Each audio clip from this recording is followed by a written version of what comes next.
Labuan Bajo jadi tempat wisata yang lagi hits dan makin sering muncul di halaman media sosial. Pesona yang ditawarkan Labuan Bajo memang gak main-main. Terletak di ujung barat Pulau Flores, Nusa Tenggara Timur, Labuan Bajo menyimpan banyak keistimewaan. Mulai dari rumah bagi hewan endemik komodo, pulau-pulau yang indah, alam bawah laut yang cantik, hingga adat dan budaya etnik menjadi alasan bagi wisatawan untuk datang. Sudah siap buat ikut kita menelusuri sisi lain dari Labuan Bajo? Siapa sih yang gak kenal sama Labuan Bajo? Kawasan yang namanya lagi naik daun ini punya segudang destinasi wisata yang bisa kamu kunjungi dengan keindahan alamnya yang sangat memukau. Di antara tempat-tempat wisata populer yang biasa dikunjungi wisatawan, kamu bakal aku ajak ke tempat-tempat lain yang bisa bikin kamu menguak sisi Labuan Bajo lebih dalam. Yuk kita kunjungi satu persatu. Ada apa di sini?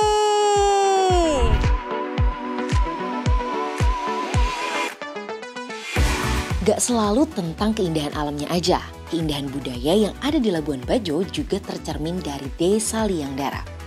Desa yang dinobatkan sebagai salah satu desa wisata berkelanjutan ini menyajikan keindahan budaya dan tarian tradisional Flores.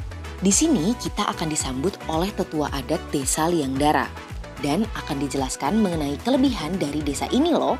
Mereka semua ramah-ramah. Di sini kita disuguhkan tari Ndundu Dake yang memiliki makna keramahan dan kehangatan dari tuan rumah kepada tamu yang berkunjung. Salah satu keunikan yang bisa kita temui di desa ini adalah pertunjukan tari caci. Tarian ini dilakukan dua orang laki-laki yang saling menyerang dengan menggunakan cambuk dan tameng. Biasanya tarian ini dipentaskan saat upacara adat penting seperti syukuran musim panen, ritual tahun baru, dan menyambut tamu penting. Ada juga tarian tetek alu yang membutuhkan konsentrasi dan keterampilan bagi penarinya agar tidak terjepit bilah bambu. Tarian ini merupakan tarian untuk muda-mudi dalam menyambut bulan purnama dan selebrasi atas berkah yang diberikan oleh Yang Maha Kuasa. Biar punya kenang-kenangan yang bisa dibawa pulang, jangan lupa sempetin waktu buat mampir belanja kain tenun dan kerajinan anyaman buatan penduduk di desa ini. Ada juga homestay milik penduduk bagi wisatawan yang mau tinggal lebih lama di Desa Liangdara. Dibangunnya homestay di desa ini juga dianggap sebagai pendorong untuk menangkap peluang bisnis dari sektor pariwisata. Jadi nggak perlu pusing-pusing lagi deh cari tempat menginap. Untuk kamu yang suka ngopi, ada Kopi Flores Manggarai yang bisa kita nikmati di sini. Sekaligus melihat proses perjalanan kopi dari kebun hingga ke cangkirnya loh. Kita akan diajak untuk memetik buah kopi, lalu dikeringkan agar biji kopinya dapat disangrai. Selesai disangrai, kita akan diajak menumbuk menggunakan tumbukan tradisional. Setelah menjadi sangat halus, kopi pun siap diseduh. Kopi Flores Manggarai memiliki cita rasa fruity seperti mangga dan lemon. Layaknya karakter kopi dari Indonesia Timur. Cocok bagi kamu yang kurang menyukai kopi yang terlalu pahit. Kopi harus ada temennya dong. Nah, kita juga akan disuguhi cemilan khas Manggarai Barat, yaitu kuki sarabe dan lemet singkong. Rasanya yang manis cocok banget jadi teman minum kopi.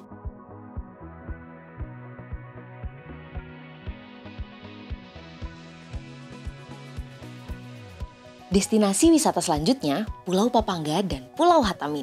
Kawasan pulau ini diapit oleh Pulau Seraya Besar dan Seraya Kecil. Keindahan pulau tak berpenghuni ini bakalan manjain kita dengan pantai pasir putih dan terumbu karangnya non-eksotis. Kita juga bisa snorkeling di kawasan yang merupakan coral sanctuary. Terumbu karang di sini sangat indah dan cocok untuk kamu yang mau snorkeling jauh dari keramaian. Sekarang kita ke Gua Rangko. Gua Rangko nawarin sensasi yang berbeda nih. Kamu bisa menelusuri gua, terus berenang di kolam air laut yang ada di dalamnya loh. Keindahan stalaktit dan stalagmit dalam gua juga menambah kesan artistik yang makin indah dipandang mata. Waktu terbaik untuk berkunjung ke Gua Rangko ketika sinar matahari mulai menyorot lewat celah gua. Antara jam 2 sampai jam 3 siang. Cepet-cepet deh minta difotoin, karena itu bakalan jadi momen yang pas buat ngeliat secara jelas keindahan gua. Dari gua, sekarang saatnya kita pindah ke Puncak Waringin, salah satu destinasi wisata baru di Labuan Bajo yang dijadikan sebagai creative hub dan pusat cenderamata. Bangunan yang ada di sini punya atap berbentuk kerucut, terinspirasi dari rumah adat Manggarai. Cukup unik ya, pembangunannya merupakan wujud kolaborasi antara Kemenparekraf dengan Kementerian PUPR dan dibangun di atas tanah pemerintah daerah Kabupaten Manggarai Barat. Dengan fasilitas yang sudah lengkap, nantinya kamu bisa belanja aneka souvenir khas Labuan Bajo. Selain itu, bakalan ada juga sentra tenun ikat yang berada di bangunan sebelahnya. Kita bisa juga loh bersantai di area viewing deck.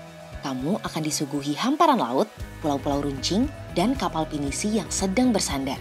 Pokoknya bikin kamu betah deh berlama-lama ada di area puncak ini. Di penghujung hari, kita bisa menikmati sunset yang katanya 3 kali lebih indah dari tempat lainnya yang ada di Labuan Bajo. Saatnya kita isi perut dengan aneka seafood segar di wisata kuliner Kampung Ujung. Di sini, kamu akan nemuin banyak kios yang berjejer sepanjang jalan. Kamu bisa bebas pilih jenis seafood yang kamu suka, mulai dari ikan kerapu, kerang, cumi atau kepiting, semuanya ada di sini. Kamu bisa pilih mau dimasak dengan bumbu asam manis, digoreng tepung, atau dibakar sesuai selera. Pastinya bakal nambah selera makan kamu. Tapi hati-hati, jangan sampai kalap ya.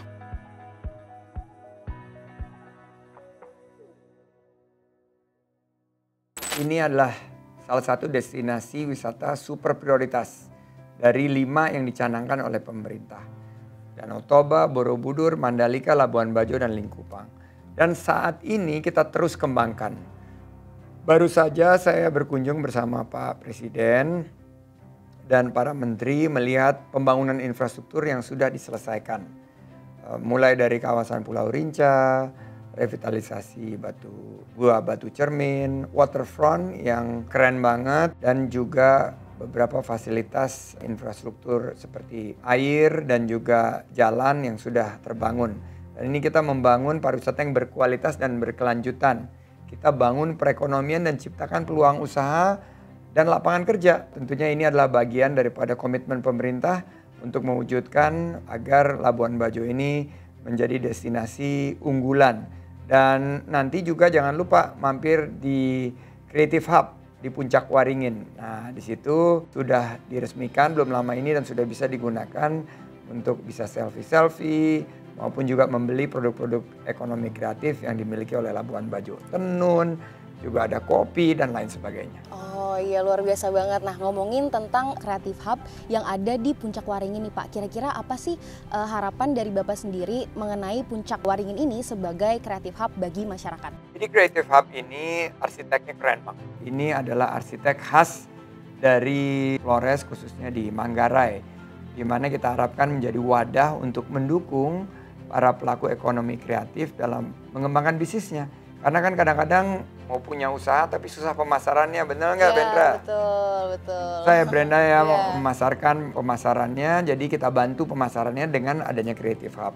Dan menjalin networking, relasi untuk memperluas ekosistem pemasaran kita. Ini juga bisa membuka lapangan kerja, karena nanti kan ada juga para karyawan maupun juga bagian marketing, bagian digital ekonomi yang bisa mendukung laju perekonomian daerah. Dan kami berharap fasilitas ini dikelola dengan baik, dengan penuh profesionalisme, dan bisa menjadi ikon dan daya tarik Labuan Bajo. Kami ingin menggandeng juga komunitas yang ada, jangan hanya dikelola oleh pemerintah atau badan usaha milik daerah, tapi para komunitas ini juga harus ikut merasa memiliki.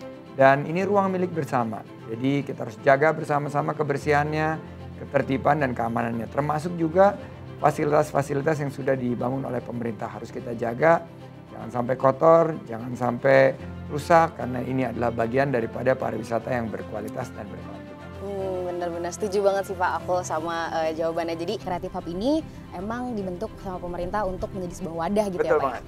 Jadi ini kita harapkan akan membuka peluang usaha dan lapangan kerja dalam target penciptaan 1,1 juta lapangan kerja baru di sektor parekraf tahun ini, dan di tahun 2024 4,4 juta lapangan kerja baru. Wah, luar biasa. Semoga harapannya bisa tercapai ya Pak ya. Insya Allah. Amin.